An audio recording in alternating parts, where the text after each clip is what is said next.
বন্ধুরা রক্সির দুষ্টুমি দেখো দেখো, এই দেখো এর বেলায় দেখো শরীর ভালো হয়ে গেছে। এই দেখো একটা মুখে নিয়ে নিয়েছে রেজার, তো সেই রেজারটা নিয়ে এরকম ছোট ছোট বেড়াচ্ছে। এখন কাটবো কি করে সেটাই জানি না, প্রচন্ড বদমাইশ। দেখো দেখো, তোমরা তো কদিন রক্সির ভিডিও দেখো না, কেননা রক্সির প্রচন্ড শরীর খারাপ হয়েছিল। যা শরীর খারাপ হয়েছিল একটু ভালো হলো, আবার এত শরীর খারাপ হয়েছিল, তো এখনো জ্বরটা রয়েছে। আস্তে আস্তে যাই হোক ভালো হয়ে যাবে। তো দেখো দাদা লাইট জ্বালালো, তো ওইদিকে ধ্যান যে কে লাইট জ্বালালো ছাদে।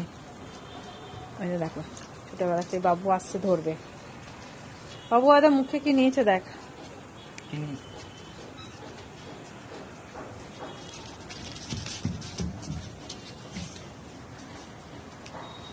দুষ্টুমি, শুধু দুষ্টুমি, জব্দ। দাদার কাছেই ও জব্দ, দেখেছো বন্ধুরা, ওর কাছেই জব্দ।